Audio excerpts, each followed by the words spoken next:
तो प्यारे बच्चों, उम्मीद करते हैं कि आपके पेपर बहुत शानदार जा रहे होंगे।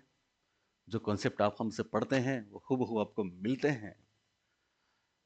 अभी जो बाकी पेपर्स हैं उनके सॉल्यूशन एक साथ लेके आएंगे, ठीक है? तो वो आपको देंगे, आपके लिए बहुत बेनिफिशियल रहेगा आगे आने वाली परीक्षाओं में भी और यहाँ भी। तो आशा है आपने सही किया होगा। आज मैं आपके लिए सॉल्यूशन लेके आया हूँ ज्योग्राफी के पेपर का। ये भूगोल का पेपर है, ठीक है? तो देखिए पहला प्रश्न, पहला सवाल देखिए। पियाजे के अनुसार केवल गामक क्रियाओं द्वारा अभिव्यक्ति किस अवस्था में देखी जा सकती है? आप सोच सकते हैं कितने आसान रहे होंगे ये सारे सवाल अगर आपने हमारी क्लासेस ली होंगी तो। कुछ नहीं है इसमें, केवल गामक क्रियाओं द्वारा अभिव्यक्ति कौन सी अवस्था में देखी जाएगी? तो वो तो गामक अवस्था में देखी जाएगी, संवेदी गामक। पर यहां संवेदी गामक नाम नहीं है, इंद्रिय जनित गामक अवस्था इसी का दूसरा नाम है, ठीक है ना? हमने आपको हर बार बोला है सेंसरी मोटर शब्द याद रखना, ये जरूर मिलेगा। बाकी कुछ मिले ना मिले, कभी इंद्रिय जनित, कभी ज्ञानात्मक क्रियात्मक, कभी इंद्रियानुभूत, कभी संवेदी गामक, कभी संवेदी पेशीय, कोई भी नाम आ सकता है। पर ये ध्यान है तो फिर आपका गलत नहीं होगा। नेक्स्ट, दूसरा सवाल, इसमें आपका है ही नहीं। केवल 20 ही सवाल आ रहे हैं, तो मतलब जो सिलेबस इन्होंने बच्चों को दिया है, 60 मार्क्स का वेटेज दिया, उसके बाद ये नहीं दिया है, तो ये बात बहुत ही खराब है और इसके नतीजे भुगतने पड़ेंगे पेपर बनाने वालों को। चिंता नहीं करें आप। ओके, अगला प्रश्न।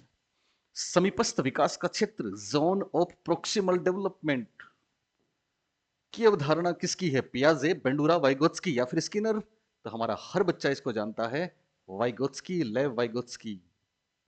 याद रखना, स्किप फोल्डिंग शब्द पूछ लें, स्किप फोल्डिंग, स्किप फोल्डिंग शब्द किसने दिया? तो हम ब्रूनर के साथ जाएंगे। ब्रूनर ने स्किप फोल्डिंग दिया है, स्किप फोल्डिंग शब्द ब्रूनर का है।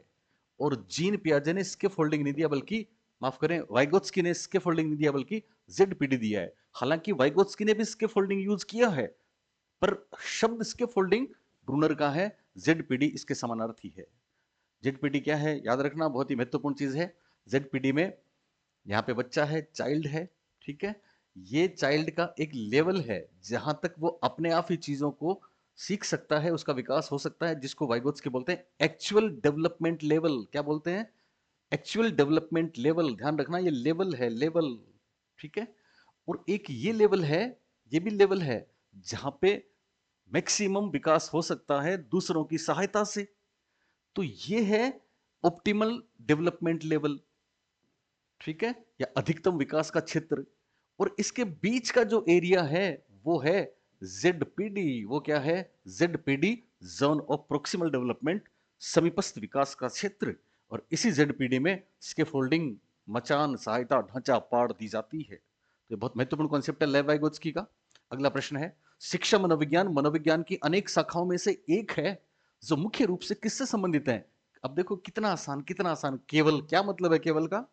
केवल शिक्षा से केवल शिक्षा की समस्या से, केवल शिक्षा की प्रक्रिया से, केवल तीसरी क्लास के बच्चे इनको सही करते हैं। लानत है ऐसे पेपर बनाने वाले पे। शिक्षा की समस्या, प्रक्रिया और उत्पाद से, तीनों से। तो ये राइट आंसर हो जाएगा। वैसे हमें बिल्कुल मजा नहीं आया, इतने साधारण प्रश्न आए हैं। कुछ बस एक आध दो तीन अच्छे आए हैं, बाकी तो कचरा है। नायक पूजा, वीर पूजा, आपको याद है? हीरो वर्शिप हमारा फेवरेट रहता है ऑफलाइन ऑनलाइन में, याद है ना? हीरो वर्शिप किससे संबंधित है? किशोरावस्था से संबंधित है साहब, एडोलसेंस। तो हीरो वर्शिप किसकी होगी? किशोरावस्था की बड़ी विशेषता होगी। नेक्स्ट, नेक्स्ट है ही नहीं। चलिए, बात समझ में आ रही है आपको? हीरो वर्शिप, ये हमारा फेवरेट, याद है आपको? सकारात्मक पुनर्बलन हमने आपको बताया था हमारे। अच्छा, एक और है, आपने अगर पिछले 5 या 7 या 10 दिन में हमने जो सॉल्यूशन और वीडियोस डाले हैं, एक मैराथन डाली थी, आप सोचिए, आईसीटी टीचिंग मॉडल्स की हमारी मैराथन से एक प्रश्न भी बाहर नहीं गया, सिंगल भी। आपने नहीं देखा तो अभी जाके देख लीजिए। प्रत्यक्ष को प्रमाण की जरूरत नहीं है, हाथ कंगन को आरसी क्या। हमने आपको रिवार्ड पनिशमेंट की बात बताई थी, याद है? याद है सबको कि स्किनर पुनर्बलन और दंड, ठीक है, दोनों के दो भाग करते हैं। पुनर्बलन भी सकारात्मक पॉजिटिव और नकारात्मक नेगेटिव है, और दंड भी सकारात्मक पॉजिटिव और नकारात्मक दोनों है। सबसे पहली बात आपको ये बताई थी कि पुनर्बलन चाहे सकारात्मक हो चाहे नकारात्मक हो, दोनों ही अनुक्रियाओं को बढ़ाते हैं। और दंड चाहे सकारात्मक हो चाहे नकारात्मक हो, दोनों ही अनुक्रियाओं को क्या करते हैं? घटाते हैं। बस एक बात हमने आपको बताई थी अंदर की, याद है? पुनर्बलन डिजायरेबल बिहेवियर को इंक्रीज करता है। सकारात्मक पुनर्बलन डिजायरेबल बिहेवियर को इंक्रीज करता है, और नकारात्मक पुनर्बलन भी डिजायरेबल बिहेवियर को इंक्रीज करता है। मतलब पुनर्बलन चाहे सकारात्मक चाहे नकारात्मक दोनों ही क्या करते हैं, अनुक्रिया को बढ़ाते हैं। पर यहां पे अनुक्रिया है डिजायर्ड बिहेवियर, यहां पे अनुक्रिया है वांछित। ठीक है, वांछित। दंड सकारात्मक है तो भी अनुक्रिया को कम करता है, और नकारात्मक दंड है तो भी अनुक्रिया को कम करता है। पर महत्वपूर्ण बात है, यहां पे अनुक्रिया है अवांछित, यहां पे बिहेवियर है अनडिजायरेबल। तो दंड में अवांछित अनुक्रिया कम होती है, चाहे सकारात्मक दंड हो चाहे नकारात्मक दंड हो, और पुनर्बलन में वांछित अनुक्रिया बढ़ती है, चाहे सकारात्मक हो पुनर्बलन चाहे नकारात्मक हो पुनर्बलन। यहां पूछा है सकारात्मक पुनर्बलन, तो सकारात्मक पुनर्बलन क्या कर रहा है, अनुक्रिया को बढ़ाता है।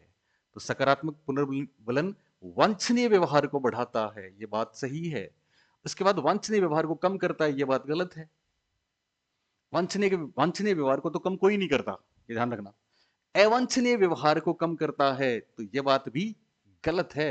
अवांछनीय व्यवहार को कम कौन करेगा, अवांछनीय व्यवहार को कम करता है दंड, चाहे वो दंड सकारात्मक हो चाहे नकारात्मक।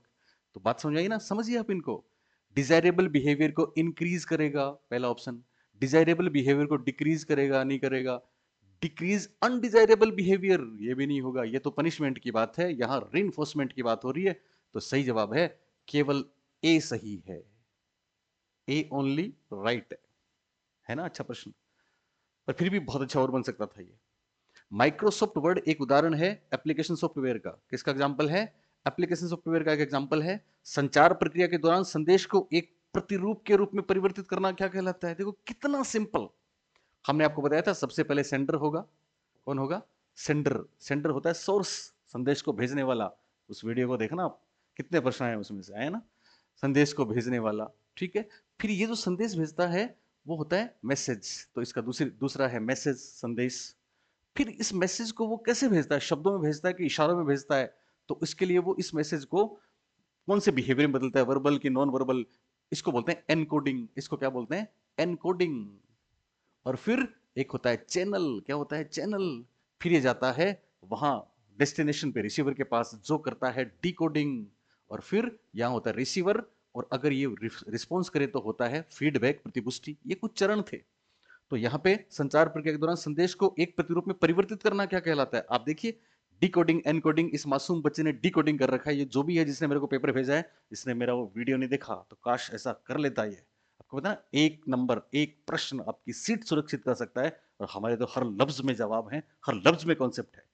तो यहाँ पे संदेश को संचार प्रक्रिया के दौरान संदेश को एक प्रतिरूप में परिवर्तित करना, परिवर्तित किया तो एनकोडिंग हो गया। ठीक है ना, इसको वापस रिसीवर, ये एनकोडिंग करता है सेंडर, और डिकोडिंग करता है रिसीवर, भेजते हैं उसको बोलते हैं चैनल। और फीडबैक, प्रतिपुष्टि, अगर रिसीवर वापस रिस्पॉन्ड करे तो होता है। जिनमें लीनियर मॉडल है ना, जिनमें एक तरफा कम्युनिकेशन होता है, उनमें फीडबैक नहीं होता। नेक्स्ट, कौन सा खराब मानसिक स्वास्थ्य का लक्षण है। देखो हमारी भाषा, खराब कौन सा है पता है, आशावादी खराब होता है क्या, नहीं, आशावादी तो अच्छा होता है। सामाजिक रूप से समायोज्य खराब होता है क्या, नहीं, ये तो अच्छा होता है, हमको तो खराब बताना है। सहनशीलता खराब होती है कि अच्छी, अच्छी होती है, हमको तो खराब बतानी है। आशंकित खराब होता है। अप्रीहेंसिव क्या होता है, खराब होता है। तीसरी क्लास के बच्चे ने अगर इसको पढ़ा होता तो कर देगा। ऑप्टिमिस्ट अच्छा होता है। सोशली एडजस्टेबल अच्छा होता है। टॉलरेंस सहन करने वाला अच्छा होता है, हम सहन करते हैं ना। हमारे कॉन्सेप्ट नहीं देख के आप पता नहीं क्या क्या देखते, तो हम सहन कर ही रहे हैं उसको। लेकिन अप्रीहेंसिव या आशंकित खराब नहीं, खराब होता है, अच्छा नहीं होता। तो यहां जो खराब है वो उत्तर होगा, अच्छे वाली बात उत्तर नहीं होगी। ठीक है ना, तो हमने आपको कितने क्लू दिए कि 3 एक जैसे ऑप्शन है, लिहाजा आंसर नहीं हो सकता। ये ओड वन है जो आंसर हो जाएगा, आशंकित सही जवाब हो जाएगा। नेक्स्ट, निम्नलिखित में कौन सी किशोरावस्था में सामाजिक विकास की विशेषता नहीं है। देखो कितना आसान, बढ़ा हुआ संघीय प्रभाव, increased peer influence, peer influence बढ़ा हुआ। ठीक है, विपरीत लिंग की ओर आकर्षण। तीसरा, अट्रैक्शन टुवर्ड्स ऑपोजिट सेक्स, दूसरा ऑप्शन। तीसरा, एक्सटेंशन ऑफ इंटरेस्ट, अभिरुचि का विस्तारण, interest, Ruchi. It's not aptitude, अभिरुचि का विस्तार। चौथा, सामाजिक क्रियाकलाप में कमी, सोशल एक्टिविटीज डिक्लाइन डिक्लाइन। तो क्या पूछा है? नोट किशोरावस्था की कौन सी एक विशेषता नहीं है? बोलिए, किशोरावस्था में दोस्तों के साथ उसका व्यवहार बढ़ता है? बिल्कुल बढ़ता है। सारी दुनिया एक तरफ, लेकिन हम उसकी तरफ। विपरीत लिंग की ओर आकर्षण किशोरावस्था में होता है क्या? बिल्कुल होता है। उसने हाँ कर दी, याद है। अभिरुचि का विस्तार होता है, इंटरेस्ट। सामाजिक क्रियाकलाप में कमी, अब देखो आप, बाकी सारे एक जैसे हैं, ये अलग सा है जो बिना प्रश्न पढ़े आप कर सकते हो। सामाजिक क्रियाकलाप में किशोरावस्था में डिक्लाइन नहीं होता, बल्कि वो तो बढ़ता बढ़ता है। तो लिहाजा चौथा ऑप्शन इसका आंसर। नेक्स्ट, निम्नलिखित में से कौन सा शिक्षा मनोविज्ञान का केंद्रीय क्षेत्र है? अगर आपने हमारी बुक भी पढ़ी है तो शायद ही कोई प्रश्न आपका गलत हुआ है। कौन सा क्षेत्र है? आपको पता है, अधिगम प्रक्रिया शिक्षा मनोविज्ञान का केंद्रीय क्षेत्र है। तो इसमें केंद्रीय क्षेत्र अधिगम प्रक्रिया, याद है ना आपको, हमने वो 5-6 बातें बताई थी। अधिगमकर्ता, द लर्नर, अधिगम प्रक्रिया, अधिगम परिस्थिति। इसमें क्या है, ये भी बातें परीक्षा में आई हैं। शिक्षण परिस्थिति, 6 तत्व बताए ना। पहला लर्नर, अधिगमकर्ता। दूसरा अधिगम प्रक्रिया, लर्निंग प्रोसेस। तीसरा शिक्षण प्रक्रिया, टीचिंग प्रोसेस। चौथा लर्निंग सिचुएशंस, अधिगम परिस्थिति। पांचवा अधिगम का निष्पादन व मूल्यांकन। और छठा शिक्षक। तो केंद्रीय क्षेत्र ये 6 है, और 6 में से एक ही अधिगम प्रक्रिया यहाँ पे है, बाकी नहीं है, लिहाजा ये राइट आंसर है। हमने तो इंस्ट्रक्शनल अप्रोच के स्टेप्स तक भी दिए हैं, जो केवल और केवल हमारी बुक में है, पूरे राजस्थान में। अगला है, निम्नलिखित में से कौन सा सूचना प्रक्रिया का उदाहरण है? आपको याद है, हमने अपने उस वीडियो में से 7 मॉडल्स बताए हैं जो सूचना प्रक्रिया के एग्जाम्पल हैं। 7, हमने कहा 7 में से एक आएगा, तो आया है, हर एक में आया है। 7 याद है आपको? सचमैन वाला, असुबेल वाला, हिल्डा ताबा वाला, जीन पियाजे वाला, जेरोम ब्रूनर वाला। 7। कौन सा इंफॉर्मेशन प्रोसेसिंग का एक हिस्सा है? भूमिका निर्वाह प्रतिमान, याद है आपको? फेनिसेप्टल जोसेप्टल, भूमिका निर्वाह, सामाजिक था ये तो। संप्रत्य उपलब्धि, concept attainment, Jerome S Bruner. ये हर एक में प्रश्न आ रहा है, ध्यान दें। Concept attainment model, Jerome S Bruner. इन जोइसी और व्हील में फैमिली मॉडल 4 बताए, याद है ना आपको? 4, एक सूचना प्रक्रिया वाला, दूसरा सामाजिक अंतरक्रिया वाला, तीसरा व्यक्तिगत विकास वाला, चौथा व्यवहार निरूपण वाला। 4 में से पहला जो इंफॉर्मेशन प्रोसेसिंग फैमिली है, उसमें 7 एग्जाम्पल हैं। तो सब में ये प्रश्न आ रहा है, ठीक है। प्रत्यय प्रणाली, डेविड हंट वाला, कॉन्सेप्चुअल सिस्टम मॉडल, इनके नाम तक पे प्रश्न आए हैं। तो सही जवाब हो गया संप्रत्यय उपलब्धि प्रतिमान, जेरोम एस ब्रूनर वाला। नेक्स्ट, प्रारंभ में कोई चिन्ह है, न अंत होने की कोई आशा है। तो भूगोल वाले बच्चे आप ही बताओगे इसको। तो अगला है, निम्नलिखित में कौन सा थॉर्नडाइक द्वारा प्रतिपादित अधिगम का गौण नियम है? आप सोचिए, सेकेंडरी सबॉर्डिनेट लो पूछ लिया। गौण नियम 5 याद है ना आपको? मुख्य नियम 3 हमने बताए थे, तत्परता, अभ्यास और प्रभाव। नाम कोई भी आ जाए इंग्लिश में, रेडीनेस, एक्सरसाइज और इफेक्ट याद रखना है। रेडीनेस, एक्सरसाइज और इफेक्ट तीनों ही हैं। गनीमत है कि यहां भी तत्परता, अभ्यास और प्रभाव लिखा है, ये नहीं है साहब चौथा। 5 गौण नियम याद है ना? मल्टीपल रिस्पॉन्स, बहुअनुक्रिया का नियम, अंश क्रिया का नियम, फिर उसके नाम में चक्र पड़ता है। मजा आता अगर वो 5वां जो बात हमने आपको बताई थी वो देता तो। पूर्व अनुभव, आत्मीकरण, मानसिक विन्यास, सदस्यता, एनालॉजी, वो आता तो। सचर्य परिवर्तन, एसोसिएशन शिफ्टिंग। लेकिन उन्होंने सबसे आसान, इतना आसान पेपर बनाया है, आराम से कर सकते हैं। नेक्स्ट, कोहलबर्ग के सिद्धांत में किस स्तर पर नैतिक विकास बाह्य मानकों पर आधारित नहीं होकर आंतरिकरण पर आधारित होता है? आपको याद है, अगर आपने लॉरेंस कोहलबर्ग हमसे पढ़ा है तो, लॉरेंस कोहलबर्ग में 3 स्तर, 6 अवस्थाएं बताई थी। लॉरेंस कोहलबर्ग की 6 अवस्थाओं के लिए हमने आपको एक स्टेटमेंट दिया था। दंड से आज्ञाकारिता मिली, किंतु हम अहंकारी बन गए। फिर अच्छे बच्चे बनकर, गुड बॉय नाइस गर्ल बनके प्रशंसा पाई तो सामाजिक सम्मान मिला, और अंत में जब सामाजिक समझौते किए तब विवेक नाम मिला, उच्चतम विवेक। इंग्लिश के वर्ड्स वहां पे महत्वपूर्ण थे। तो आपको ध्यान है, पहला जो लेवल है pre conventional level, pre conventional level जो है उसमें 2 अवस्थाएं हैं, पनिशमेंट ओबीडियंस ओरिएंटेशन, और दूसरी इंडिविजुअल एक्सचेंज वाली, दूसरी साधनात्मक सापेक्षवाद वाली, इंस्ट्रूमेंटल रिलेटिविस्ट अप्रोच वाली, इंस्ट्रूमेंटल रिलेटिविस्ट ओरिएंटेशन वाली, टिट फॉर टेट वाली। इन दोनों में पता क्या होता है, इन दोनों में दंड और पुरस्कार के कारण से नैतिक नियमों को माना जाता है। इसका मतलब प्री ऑपरेशनल, माफ करें operationally conventional, pre conventional level है बाहरी दबाव। क्या है? बाहरी दबाव। उसके बाद कन्वेंशनल लेवल जो था उसमें stage 3 good boy nice girl, पता है ना, और चौथी social law and order maintenance वाली, सामाजिक सम्मान वाली, और अच्छा लड़का अच्छी लड़की वाली अवस्था। दोनों में नैतिक नियम वो इसलिए मानता है कि दूसरे लोग उसको प्रशंसा करें, उसकी बड़ाई करें, समाज में उसको सम्मान मिले। इसलिए ध्यान रखना, यहां बाहरी दबाव है और कन्वेंशनल लेवल में बाहरी प्रभाव है, इंटरपर्सनल रिलेशन है। इंटरपर्सनल की बात करें, आपको याद है कितनी महत्वपूर्ण बात, इंट्रा अंदर इंटर बाहर, तो यहां भी बाहर है। हालांकि यहां दबाव है, वहां प्रभाव है, यहां पनिशमेंट है, वहां पे इनाम है, ये मान लो आप, प्रशंसा है, पर है तो बाहरी। और तीसरा जो पोस्ट कन्वेंशनल लेवल है, उसमें नैतिक नियम अंदर से आते हैं। आत्मसम्मान का भाव होता है, ऐसा प्रश्न है परीक्षा में, आत्म, तो यहां आत्मसम्मान का भाव है, तो बोलिए आत्म। आत्म को इंग्लिश में बोलते हैं सेल्फ। क्या बोलते हैं? सेल्फ। और बाहर वाले दोनों हैं बाहरी। कितना बढ़िया प्रश्न पूछा ये। बाह्य मानकों पर आधारित नहीं होकर आंतरिकरण पर आधारित है। इसका सही जवाब है पश्च रूढ़िगत स्तर। पश्च रूढ़िगत, आप देखिए पूर्व और ये दोनों दे दिया ना, यहां भी चौथा ऑप्शन अंतर्व्यक्तिक दिया है, अंतर्व्यक्तिक नहीं दिया। इसका मतलब पेपर बनाने वाला था तो ठीक, पर उसने लेवल ऐसा समझा आप लोगों का कि उसने चौथी पांचवी क्लास में पढ़ने वाले बच्चों जैसा पेपर दे दिया।